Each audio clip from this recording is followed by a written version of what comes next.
There are days that I've come to my office after an announcement of a case and closed my door and cried. There have been those days, and there are likely to be more. I mean, Mark, that is a very telling statement from Justice Sotomayor. What does that reveal to you about that dynamic on the court? Oh, it reveals a whole lot, because every May, Justice Sotomayor goes out and gives a public talk where she gives a little preview of what's to come and how bad it'll be. And this year, she is jumping up and down, waving the red flag. She is warning us that we have a lot of really bad decisions to come, so awful that they disturb her to the point of tears. And remember, we've got more than a dozen major cases piling up on the Supreme Court's docket. They've got all of these blockbusters still to hand down. And I think Justice Sotomayor is telling the public, you better brace yourself, because this is going to be a disaster of epic proportions. Hi there, my name is Suri Crow, and you are watching the Midas Touch Network. Those comments from Justice Sonia Sotomayor are heart-wrenching to me. She is telling us just how far off course our current right-wing extremist Supreme Court truly is. And honestly, in my opinion, we didn't need the MAGA insurrectionist flags flying at both homes of Samuel Alito to convince us of that. Just look at the crazy rulings that this court has handed down over the last several years. Justice John Roberts actually have control of this court? I would argue that there's no control anytime MAGA is in the room. That's just the bottom line. And while Alito and while Thomas may not have come up through MAGA, Amy Coney Barrett did, along with Kavanaugh. We know that there's a lot of MAGA in the room. And Alito and Thomas came in and they wanted to be MAGA. They really did. But that's not where the Republican Party was at the time. And so now you're looking at a court. I mean, Roberts is usually who we look at for the swing. I mean, this is bad. Like, this is really, really bad. Now, in the next few weeks, we could see a Supreme Court hand down rulings that will decide whether mifepristone is legal for women to use for abortion health care. They will decide on obstruction cases involving January 6th insurrectionists, the expansion of yet even more gun rights. This court is very pro the gun industry. This time they'll decide whether perpetrators of domestic violence should hold on to the right to have access to guns, which is crazy, in my opinion. They will decide on the ability of federal agencies to regulate environmental protections that make our planet safer. Clean water to drink, clean air to breathe, and so on. And of course, the presidential immunity question. This Supreme Court is so far off the rule of law envisioned by the white male landowners who wrote our Constitution that should tell us all just how far off this court truly is. Justice Sotomayor's comments to me are very telling. What she's telegraphing is that our democracy is in tatters. And we better hold on for yet another rocky ride as we head into this election. Here is another quote from the speech that Justice Sotomayor gave at Harvard. She says, "There are moments when I am deeply, deeply sad. And there are moments when, yes, even I feel desperation. We all do. But you have to own it. You have to accept it. You have to shed the tears, and then you have to wipe them and get up and fight some more." Pretty honest comments from a Supreme Court justice. The idea that Samuel Alito and Clarence Thomas feel no compunction whatsoever to hide their bias and fealty to the MAGA right wing should come as no surprise, because for decades they have been funded by extremist right-wing billionaires via the hand of Leonard Leo, who has handpicked a court that will install a theocracy, a theocratic government in America if we continue to allow them to get away with this. And by the way, this did not just start with Donald Trump and his 3 Supreme Court appointees. This started way back with the Bushes. First Supreme Court justices were not appointed by the worst president. Donald Trump's 3 Supreme Court justices have not yet proven themselves to be worse or more ethically challenged than the 2 who are now in an intense competition for the title of worst Supreme Court justice, Clarence Thomas and Samuel Alito. They were each appointed 15 years apart by presidents from Connecticut who wanted you to believe they were from Texas. The Bushes were born in Connecticut, where the family had deep roots. The father of the first President Bush was Prescott Bush, a Republican senator from Connecticut. The Bush family preferred to go to college close to home, and so father and son presidents both went to Yale. They were what was then called country club Republicans, which simply meant they hated paying taxes. The first President Bush was a supporter of Planned Parenthood before he was selected to be Ronald Reagan's running mate in 1980, whereupon he had to suddenly pretend that he was opposed to any and all abortions. By the time George W. Bush was running for president, country club Republicans had been banished from the party and replaced by born-again Christians, which George W. Bush claimed to be. 1988 was one of those years when presidential campaign polls could not have been more wrong, giving Massachusetts Governor Michael Dukakis a 17-point lead in the summer over Vice President George H.W. Bush.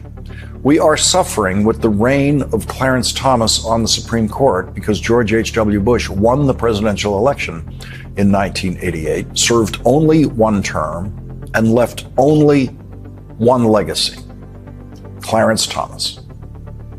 Clarence Thomas, who has clearly become the most publicly corrupt Supreme Court justice in history. Elections have consequences. They truly do. Decades after both Bushes left the White House, their Supreme Court picks are having devastating consequences on our republic. The consequences of the MAGA majority on the Supreme Court are already taking a massive toll on women and girls' lives, and a Civil Rights Act that has basically been stripped down to almost nothing. And Alito hammered the nail in that coffin when he wrote the opinion, the decision that allowed a gerrymandered Republican map to remain in South Carolina, one that disenfranchises predominantly black voters. So civil rights be damned, according to these guys. It's time for some serious court reforms, and Democrats are finally, my God, finally pushing for these. Here's firecracker Congresswoman from Texas, Jasmine Crockett, with more on that. Listen, we're not going to play with this. We know who Alito is. He's not trying to hide who he is. I mean, I know he tried to hide behind his wife during the first incident, but he has nothing to say about this second incident. You know, I had my little drama that happened in oversight. Unfortunately, what wasn't covered was that the court reform task force was rolled out the exact same week. And in that task force, we've got 3 major things that we're looking at. We're looking at, number 1, term limits. no more than 18 years. We're also looking at expanding the court because we know right now that we literally cannot trust these folk. And the last thing that we're looking at is making sure that there's some actual ethics reform. So we have 3 bills that we're pushing forward with. We're trying to educate the rest of our colleagues on it, and we're trying to hopefully get some movement in the House. And then, we just pray about the Senate. Now, President Biden has yet to come out and say that he will now move to expand the court. Previously, he has been very opposed to doing that. He's Mr. Institutionalist after all, but pressure is building because we simply cannot remain here where a tiny little majority of MAGA nuts in robes are dictating the laws for millions of us, for millions of Americans who completely disagree with them. I've been thinking a lot lately about whether we truly have a democracy. And honestly, we never really did. As long as women and people of color did not have the same exact rights that white men did, and as long as the Electoral College is far from representative of what the popular vote wants, we don't. And for decades, by the way, the popular vote has consistently voted for Democrats and their policies. So if we were going by the popular vote, we would never be in the hot mess that we are in with this minority rule. Remember, it was an activist court that handed George W. Bush a victory over Al Gore, who won the popular vote in that election. And if you aren't aware, Al Gore very generously conceded that election to former President Bush, even though many would argue he actually won, and it was decided by an activist court. So, we really have to come out in overwhelming numbers this November, overwhelming the Electoral College, just painting the map blue in order to save what is left of our freedoms and to rebuild, pursuing a more perfect union. And we've heard President Biden speak a lot about that lately. We are not a perfect republic. We are a democracy that is on the backslide. We're on the back foot, but we can fix it if we, the people, come out and say, no, we're not going to roll over and accept this. Remember, that is what autocrats and authoritarians want us to do, is to feel hopeless and to give up. So we're not going to do that. And, on the topic of Joe Biden, you may not love him. I have some serious disagreements with President Biden and his administration, particularly over their handling of the Gaza situation. And yes, his reluctance to expand the Supreme Court, but I do trust him to put prudent jurists on the federal bench. He's already appointed 200 federal judges, and their decisions will rule for decades to come, long after he's left office. Same thing with this MAGA Supreme Court, unless we demand reform. We are living in the world created by the voters who, through neglect or their own choice, elected George W. Bush, and the voters who, through neglect or their own choice, elected Donald J. Trump. There is only one way for us to stop the control of our lives by the first president and his Supreme Court justices, and the first President Bush and the second President Bush and Donald Trump and their Supreme Court justices, and that is to vote for a president who will not appoint people like Samuel Alito to the Supreme Court. There's only one person now, one person standing between us and the next Samuel Alito. And that person is Joe Biden. So there you have it, guys. Comes down to really one choice this November. You may not be thrilled with everything that President Biden is doing or not doing or whatever, but he is a man who values freedoms and democracy. It is Monday, the 3rd of June of 2024, and you are in West Coast Cookbook and Speakeasy. I am your chef de cuisine, Justice Putnam. Gunner, the English Bulldog, is our snoozing sous chef. Precious, the little Yorkie, is our door girl, and she's a little tired today, but she will be seating you directly for our especially special daily special River City Hash Mondays. Oh, what a weekend! What a weekend! Well, I mentioned that our little Precious is sleepy. She's been sleeping in a little bit more, and I hope she hasn't decided to suddenly get old on us. I know that she's, over 5 years old. Who knows in dog life? Oh, boy. Well, regardless, she'll be bouncing around real soon here because, well, actually, she's already been up, went outside and did her business. But I'm sure that she'll want to be fed. So hopefully I can do that either after the show or during a quick break. We'll see. We'll see how that works. They don't care if the show's going on. They don't. They'll pull you away if they get a chance. And they're dogs. And we love them. So, wow. I was considering putting up some news about Eileen Cannon's decision to kick the can down the road for another 3 weeks. And in the process, continue to put FBI agents in mortal danger from Trump and his minions. Okay. That on top of the ProPublica expose about Trump witnesses in his trials who have gotten large amounts of cash. Just recently, they've been getting large amounts of cash. Is that witness tampering? Well, hell yes, it is. So, just curious. We already know that Eileen Cannon's gone on the usual junkets put on by Leonard Leo, Harlan Crow, and the usual suspects. We're looking at you, Kaiser Soche. We'll find you. Yeah. If we were going to bring up Kevin Spacey, I guess we have to mention that he's in hot water again. For pretty much the same bullshit. He's been in hot water all along. That's what happens. Well, I'm sorry. Do I forgive that behavior because he's a good actor? I can't. I just can't. I used to be able to separate people like an Ezra Pound, who was a crazy-ass guy put into an asylum who was an anti-Semite. My God. But he was a great poet. But now, I don't know. Even with Ezra Pound, you gotta wonder. Can I separate the crazy-ass BS from, the art? Look at Mishima. Even when I knew that Mishima was like a right-wing Looney Tunes, I still appreciated his work. Oh, yeah, Mishima, the Japanese writer post-World War II. In 1950s, quite an iconoclast.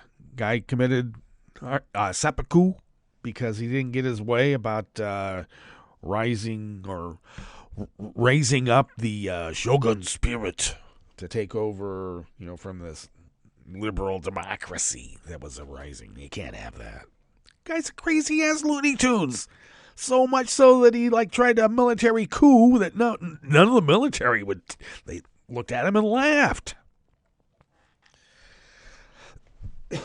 Pardon me. So to save his honor, he had to then go in there, and then he couldn't even do it right, and his attendants couldn't do it right, and the general that he held hostage had to take care of the business. Because that guy was he was a samurai. The general who was being held hostage. Unlike Mishima, who was not. Just saying. Crazy ass. But, man, that guy was a good writer.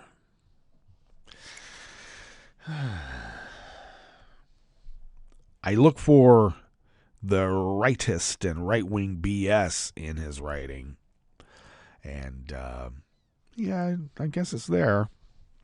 It says he wrote in tapestries. There's a few threads woven into that tapestry of literature. Anyway, so somebody like Kevin Spacey, what are you going to do? I don't know. Anyway, the usual suspects of right-wing MAGA billionaires. I call them MAGA because they're really stateless. Wherever they can make the most money is, it's fluid. Okay? Ah, boy. I guess there's nothing we can do about it. Darn. If only the founders had warned us about this, and they did. Yep. What did FDR say about organized money and organized mob? Yeah. Coming back to bite her ass once again. No wonder they wanted to shut that guy up. They want to shut him up now, too.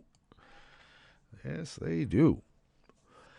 Well, what else? All sorts of, this Eileen Cannon just doing this to pretty much endanger our law enforcement. Then you got, Marjorie Taylor Greene threatening to defund New York. Give me a break. This lady, once again, let's remember, she started off, and this is how she got famous enough to be elected as a Republican representative of Georgia to go and throw Molotov cocktails at democracy. Or maybe plant a few pipe bombs. I don't know. There's actually more evidence that there's another GOP operative that did that job. But regardless, I still like to think of MTG doing it because, I don't know. She's just so dislikable. But she started her career harassing the survivors of mass school shootings and accusing them of being crisis actors. Oh, my God. Kids. But we're the ones that are indoctrinating these terrible these kids into these terrible ideologies of like democracy and being a good neighbor. And don't bully your fellows and gals. Don't bully them. Those are bad things to be teaching in our government schools. We have to pull our kids out of our government schools because they're indoctrinating them into being American citizens. Damn right. Effer. You want to raise your kids to be goose-stepping little crystal fascist Nazis? Pay for it yourself. What do you think this is? Russia? This is America. You don't pay for your BS. Jeez. Wish they'd get a clue, but they don't. I'll say this, too.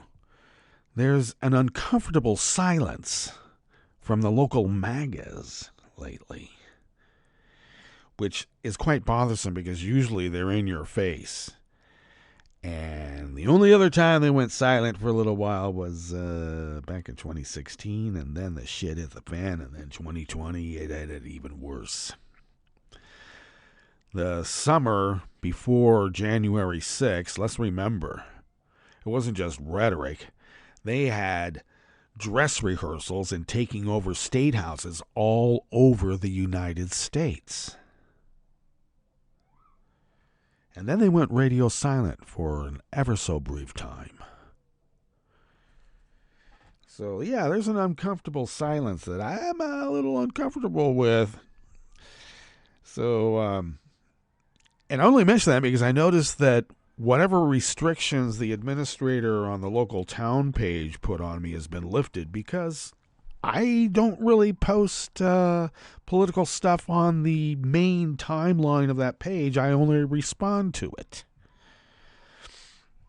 Because good neighbors don't get into your neighbors' faces with religion, politics, and sex. They don't. But we have one group of the usual suspects who do all of that. They hate trans people. They hate gays. They hate effeminate, liberal, soy boys. It's just the most racist BS. And when you point it out, yeah, you're restricted for being divisive. I held off on asking if they, every year we have this big parade called Rooster Crow, where there's like a contest for roosters crowing. And then there's a contest for people that imitate roosters crowing. And there's a car show and all sorts of, it's kind of fun. And it actually brings quite a few people to the community and they spend some money and that's good. Well, when I first moved into town and attended these parades, there was one prominent vendor who sold all sorts of, Confederate memorabilia and the state of Jefferson memorabilia, which is a secessionist movement. It's just crazy-ass bullshit. Just a really anti-government kind of vendor, and it was rather prominent. So I just innocently asked if, was the guy going to be selling the Dixie swastika again? And oh my God, you would have thought that I had called the Civil War anything but the War of Northern Aggression. It's the War of Northern Aggression. Wow. I know I'm in Southern Oregon, but I thought our parallel there, geographically was much further north. Apparently not. Yeah. I had a civics teacher who said we should split up,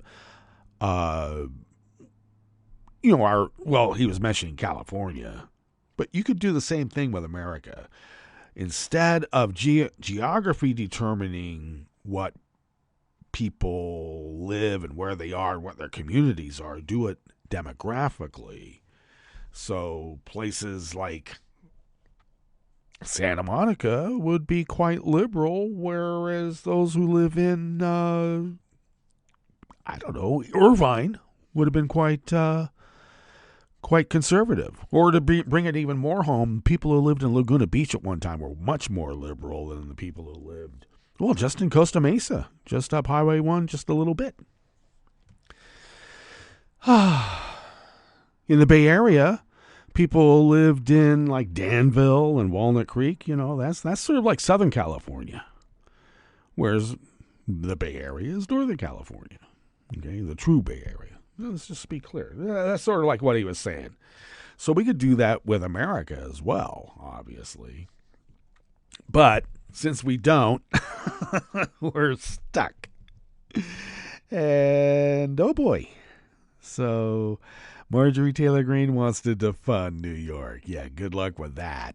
I don't know. New York City is actually an economic powerhouse, more powerful than most of the other nations in the world.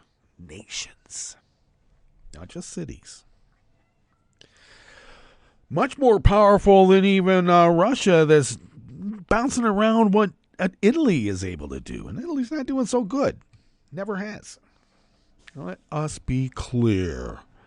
So anyway, what do we have in store for you today here in the Bistro Cafe as we start this fabulous River City Hash Mondays at West Coast Cookbook and Speakeasy? And yeah, that was a summation or a summary of Justice Sotomayor shedding some tears about the state of our State of the Union. Oh my God. And I don't blame her. Boy, we're all a little worried and stuff. And they're in the minority, and they love to kick women, especially women of color and, if you're Jewish or whatnot. Anyway, on the rest of the menu, an Army National Guardsman, speaking of which, and also a part-time instructor for an Arizona high school, while she was exposed as a neo-Nazi. Not only that, but the group that she is in, and she herself have been involved in some terroristic activities and even murder or manslaughter. How nice.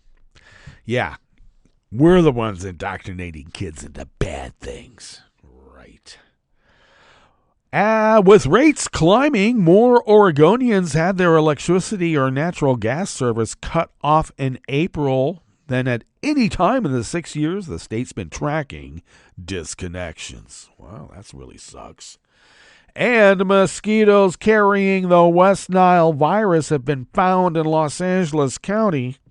Now, to be clear, this isn't the first time, but it's much earlier than usual. West Nile virus in Los Angeles County is usual.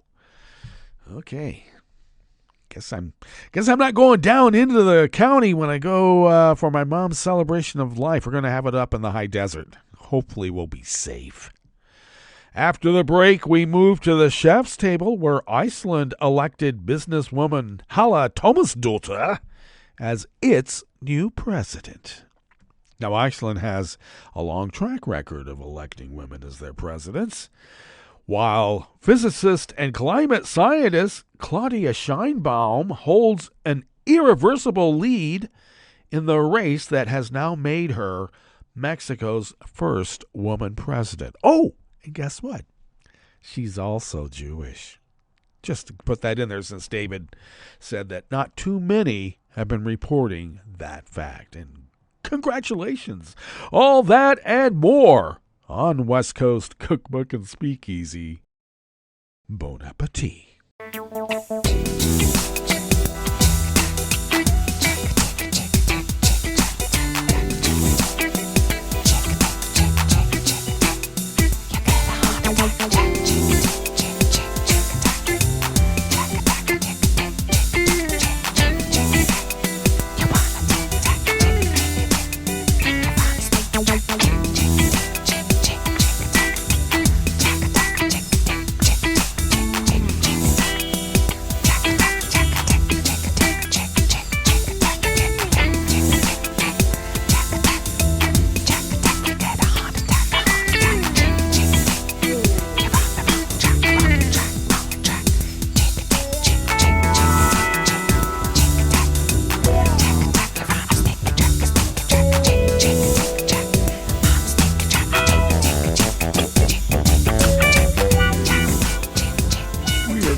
Into this first offering here in the Bistro Cafe of West Coast Cookbook and Speakeasy, because that's what we do now. Okay, we'll give you the particulars maybe tomorrow. Anyway, this first offering comes out of the Arizona Mirror by Jared McDonald Evoy. An Army National Guardswoman and part-time band instructor for Mountain Ridge High School was outed this week for her involvement in the local neo-Nazi and white nationalist scene. It's a scene. Left Coast Right Watch first reported on Ashley Drago's marriage to David Ryan Drake, who was convicted of manslaughter in 2007 for a racially motivated stabbing. After being released from prison and finding it difficult to maintain employment because his name was easily tied to his neo-Nazi beliefs, he legally changed it to Alexander Drago. How interesting. The Dragos are both involved in a local neo-Nazi club that is part of a larger network of extremist organizations aimed at recruiting younger men. These active clubs have harassed the LGBTQ+ community and spread anti-Semitism. Ashley Drago did not respond to repeated requests for comment, because who would? A review of the active club the pair are a part of shows posts, including direct allusions to fascism and promotions of other known white nationalist organizations. Just letting you know.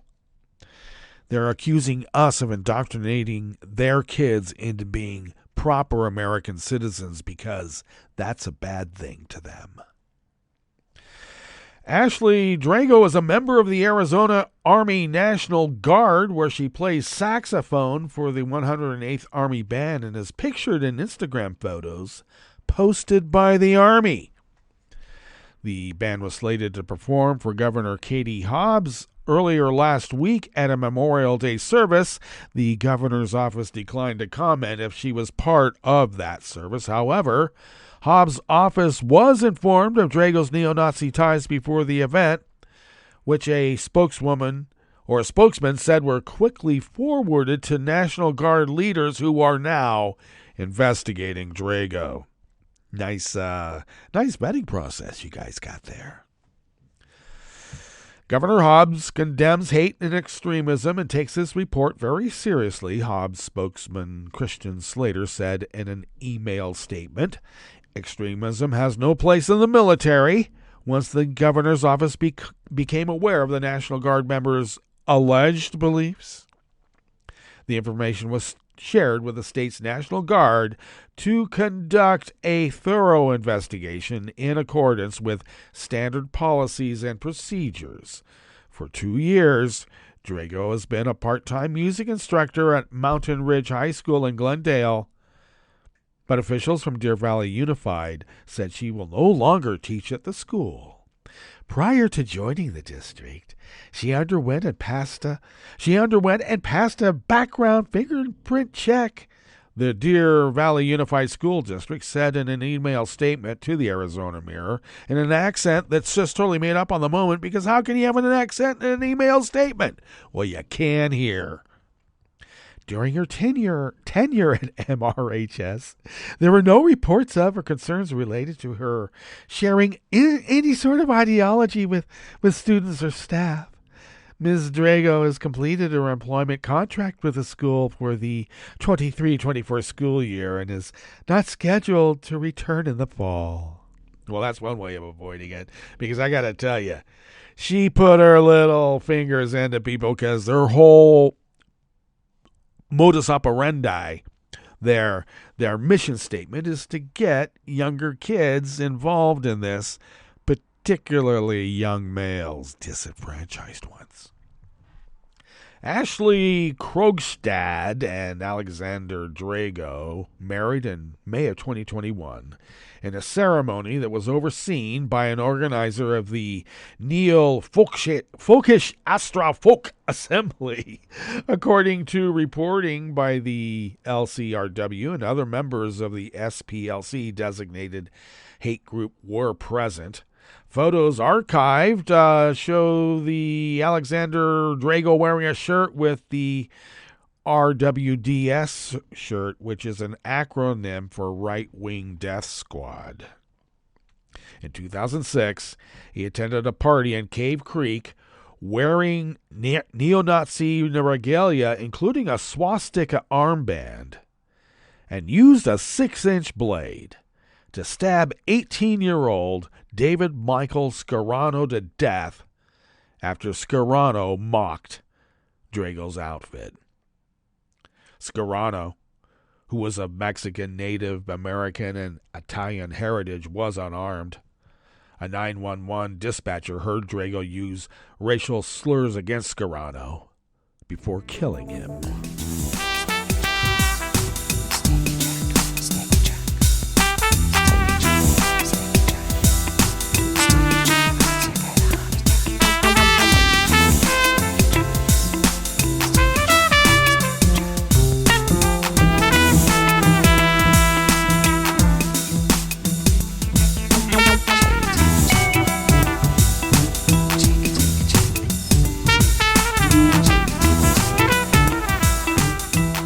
Courtney Sherwood of Oregon Public Broadcasting brings us this next offering here in the Bistro Cafe of West Coast Cookbook and Speakeasy, River City Hash Mondays.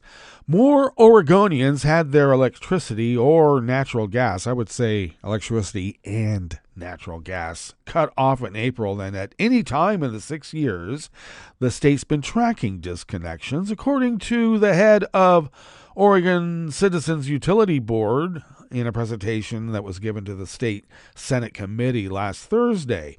Last month, 8,715 Oregon households were disconnected because of non-payment of their bills to investor-owned utilities, both gas and electric. Bob Jenks, executive director of the voter-created nonprofit Citizens Utility Board, he told the Senate Interim Committee on Energy and Environment. He attributed the disconnections to higher natural gas and electric rates exacerbated by inflation, maybe greedflation, that has pushed up other household costs. January's abnormally cold weather, which led to higher heating bills, was also a factor, he said. That's just flabbergasting, Republican Senator Lynn Finley of Vail, vice chair of the Senate committee, said in response to Jenks' report. Finley and the other Republicans on the committee differed with Jenks on solutions to the problem of rapidly rising rates. The utility watchdog is advocating for caps on how much utilities can raise energy bills each year, changes to how for-profit private utility rates are approved, and other regulatory solutions. Well, of course, the Republicans advocated for less pressure to move away from fossil fuels and a focus on expanding the energy supply. They want to move us away from electricity, you see. In just over 2 years, residential customers of Northwest Natural have seen rates climb 42.7%. At Pacific Power, rates have gone up 35.2%, and Portland General Electric rates have risen 43.8%.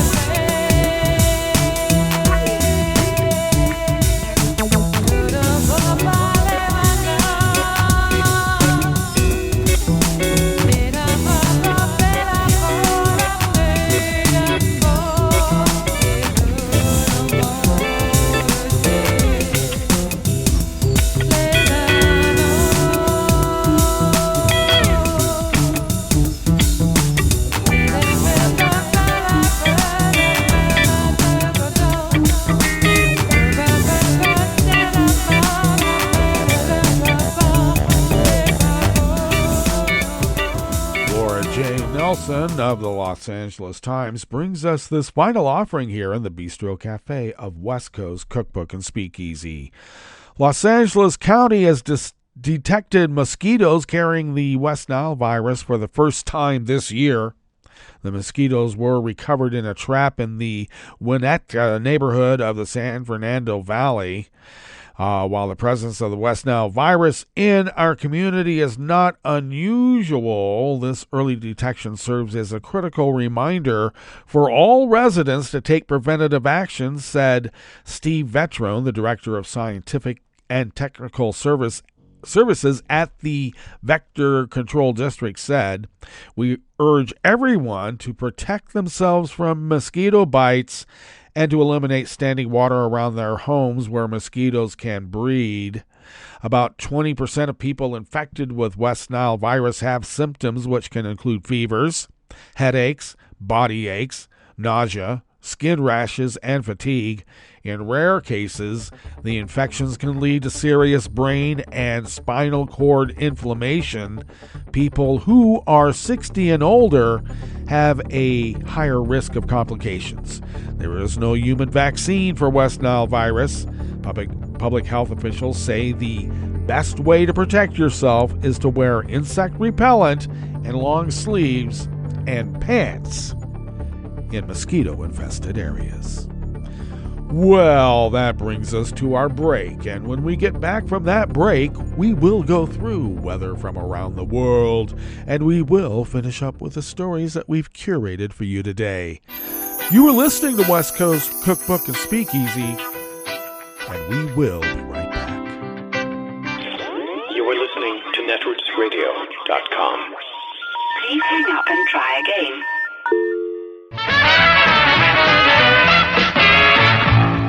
From a point at sea to the circles of your mind, a new force is at work for planetary transformation. New radio for a new Earth.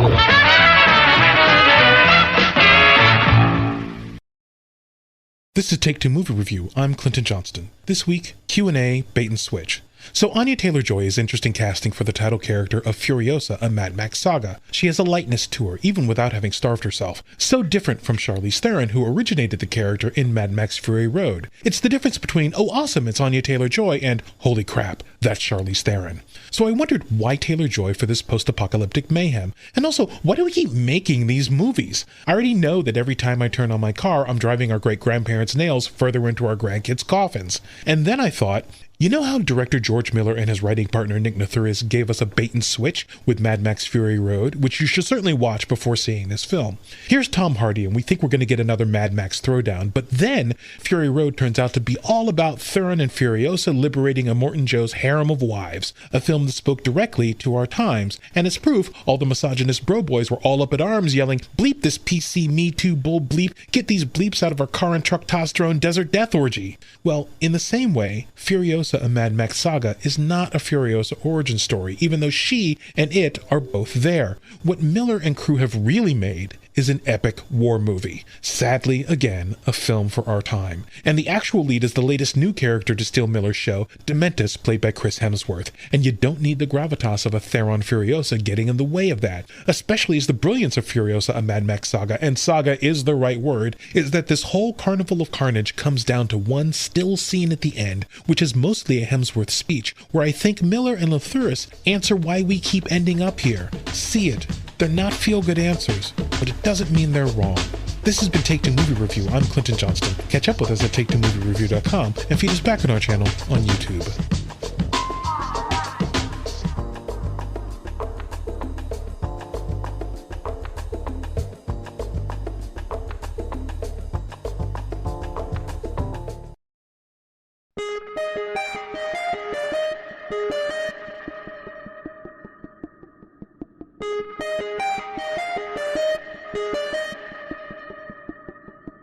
Hi, I'm Tom Hartman, and since you're listening to netrootsradio.com, show your progressive side and go to the donate button on the bottom of the homepage. It's progressives like you who power Netroots Radio and keep the progressive message beaming everywhere 24 hours a day.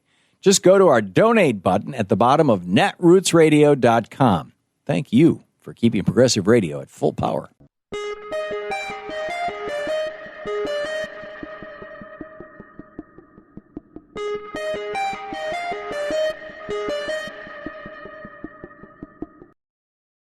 Trump team hits apprentice film with cease and desist letter. I'm Bill Newman. This is the Civil Liberties Minute, and under that headline, this story.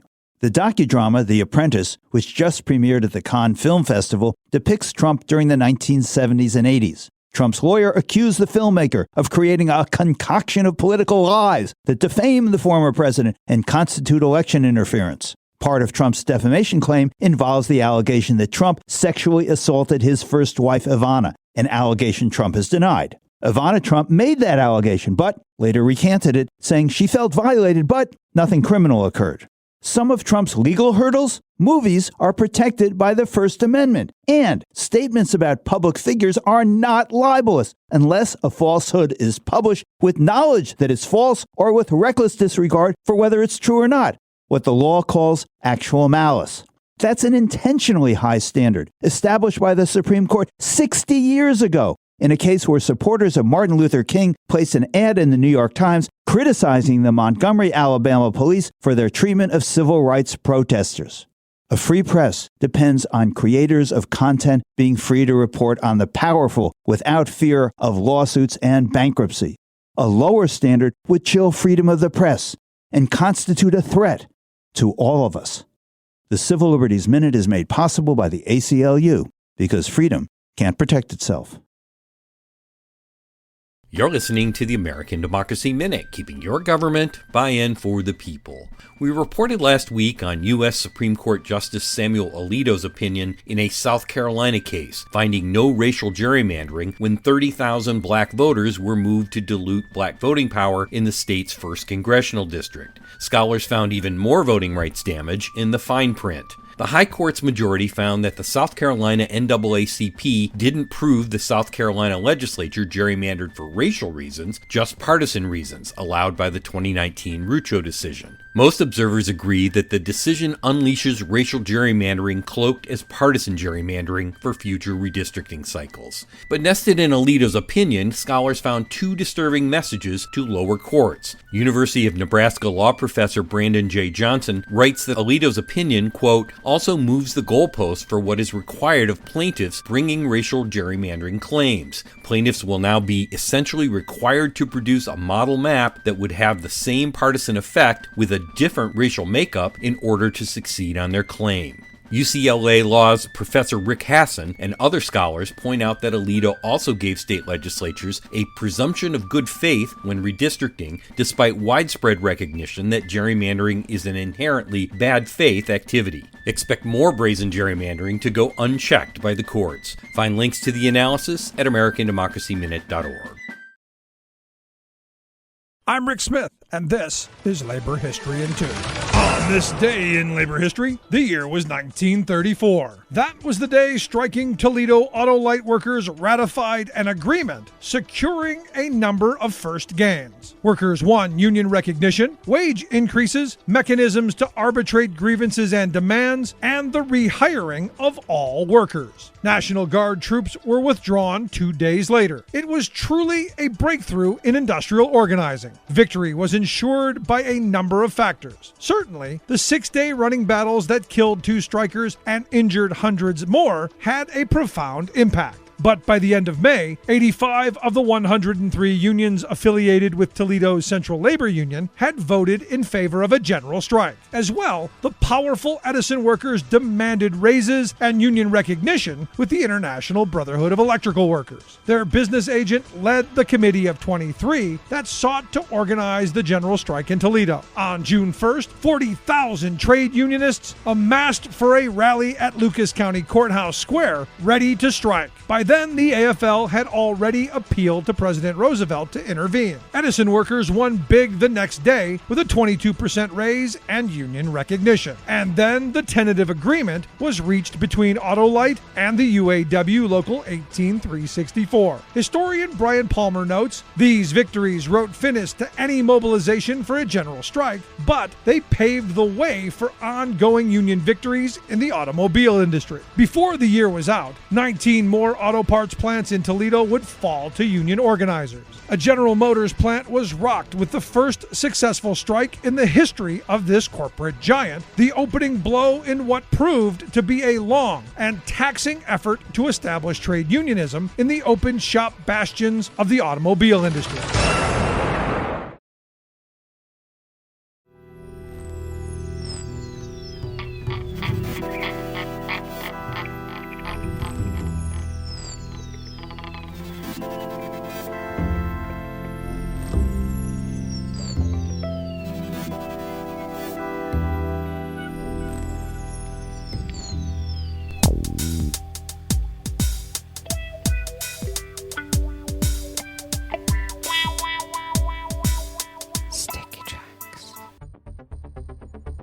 Thank you for accompanying us here to the Chef's Table at West Coast Cookbook and Speakeasy River City Hash Mondays.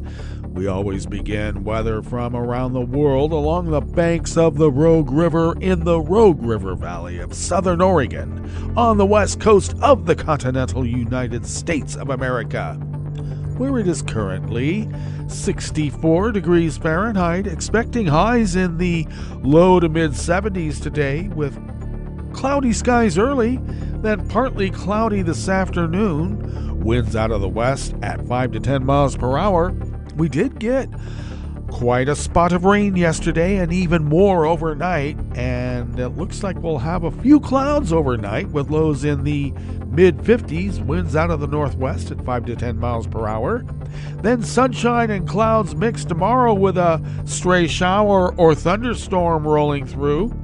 Highs in the low to mid-80s, winds out of the west-northwest at 5 to 10 miles per hour. Grass pollen remains rated very high here in our town of Rogue River. The air quality index for the region is in the good range at 15 parts per million, and that daytime UV index is very high, ticked back up to level 9, so do take care. Barometric pressure is rising at 29.91 inches. Visibility is at 7 miles, and relative humidity is at 88%. Weather from around the world is brought to you by a crowd of crowdsourced weather stations that a crowd crowdsources from around the world, and that is the Weather Underground. London is 68 degrees and cloudy. Paris is 72 and partly cloudy. Rome is 76 and sunny. Kabul is 72 and partly cloudy. Hong Kong is 70 degrees and cloudy. Tokyo is 61 and cloudy. Melbourne, Victoria, Australia is 51 degrees and mostly cloudy. San Francisco, California is 58 and mostly cloudy.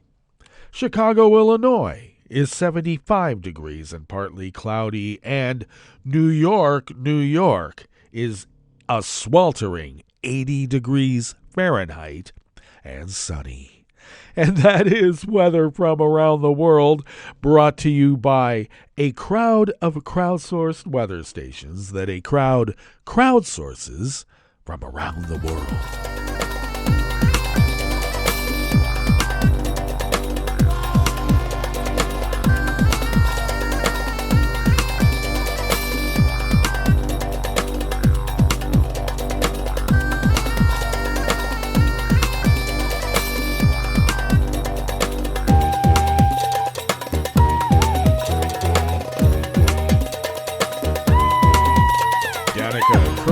At the World Desk of the Associated Press brings us this first amuse-bouche here at the Chef's Table at West Coast Cookbook and Speakeasy, River City Hash Mondays.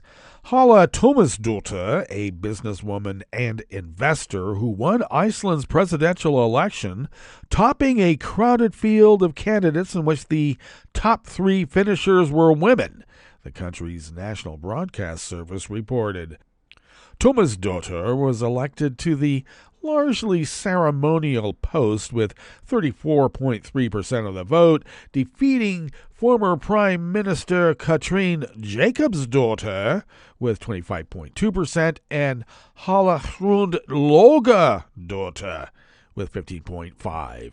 Tómasdóttir, age 55, campaigned as someone who was above party politics and could help open discussions on fundamental issues such as the effect of social media on the mental health of young people, Iceland's development as a tourist destination, and the role of artificial intelligence.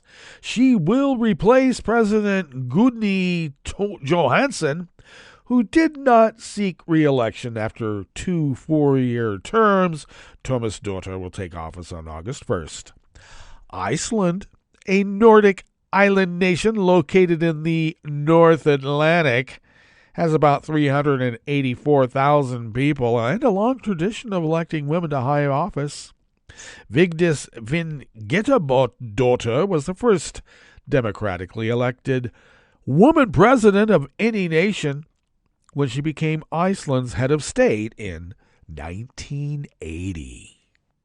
Now, the country has also seen 2 women serve as prime minister in recent years, providing stability during years of political turmoil. Johanna Sigurdardóttir led the government from 2009 to 2013 after the global financial crisis ravaged Iceland's economy. Jakobsdóttir became prime minister in 2017, leading a broad coalition that ended the cycle of crises that had triggered 3 elections in 4 years. She resigned in April to run for president. Tómasdóttir first rose to prominence during the financial crisis when she was hailed as the co-founder of Odor Capital, one of the few Icelandic investment firms that survived the upheaval.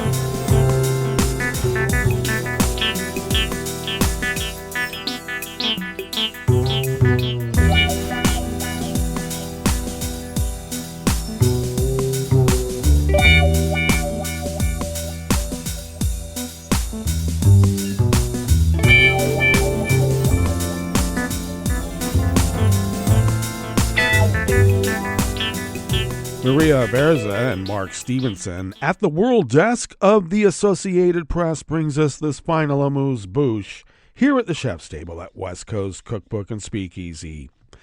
Mexico's projected presidential winner, Claudia Sheinbaum, will become the first woman president in the country's 200-year history. AP, change your style manual. It's not female, it's woman. Please. I'll go ahead and use the Netroots radio style manual and edit on the fly. There you go. Scheinbaum, who the favored successor of outgoing President Andrés Manuel López Obrador, vowed to continue on the direction set by the populist leftist leader, but the cool-tempered scientist offers a sharp contrast in style and a break with Mexico's male-dominated political culture.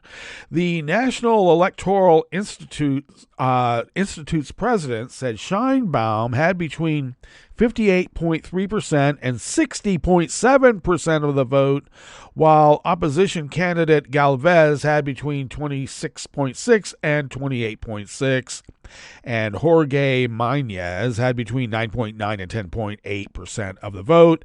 Scheinbaum's Morena party was also projected to hold its majorities in both chambers of Congress. The climate scientist and former Mexico City mayor said that her two competitors had called her and conceded her victory. What's unusual about a mayor in Mexico rising to become president, whether she's woman or not, is that a lot of the mayors just get killed. She survived being the mayor of Mexico City. Okay, I hope they got a really good security detail, even better than what she had.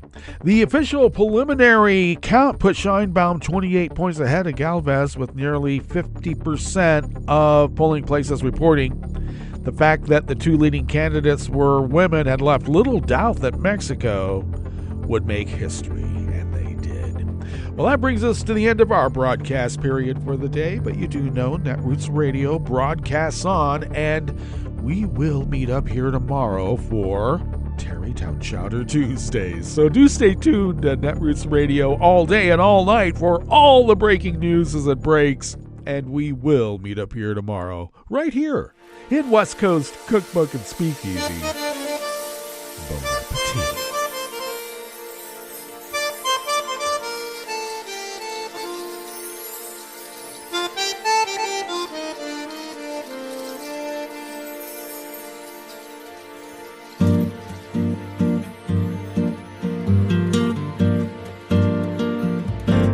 Je voudrais du soleil vert, des dentelles et des théières, des photos de bord de mer, dans mon jardin d'hiver. Je voudrais de la lumière, comme en Nouvelle-Angleterre. Je veux changer d'atmosphère, dans mon jardin d'hiver. Robe à fleurs sous la pluie de novembre, tes mains qui courent, je n'en peux plus de t'attendre. Les années passent, qu'il est loin, là je tombe. Nul ne peut nous entendre. Je voudrais du Fred Astaire, revoir un latte Goël. Je voudrais toujours te plaire dans mon jardin d'hiver. Je veux déjeuner par terre, comme au long de golfe clair.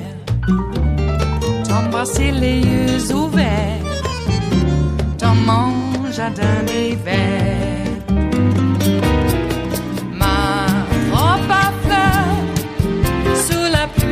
De novembre, tes mains qui courent, je n'en peux plus de t'attendre. Les années passent, il est loin, là je tombe. Nul ne peut nous entendre. Ba-da-da-dum-di-da-dum. Ba-da-da-dum-di-da-dum. Ba-da-da-dum-di-da-dum. Dans mon jardin d'hiver. Ba-da-da-dum-dee-da-dum. Ba-da-da-dum-dee-da-dum. Ba-da-da-dum-dee-da-dum. Dans mon jardin d'hiver, dans mon jardin d'hiver, dans mon jardin d'hiver.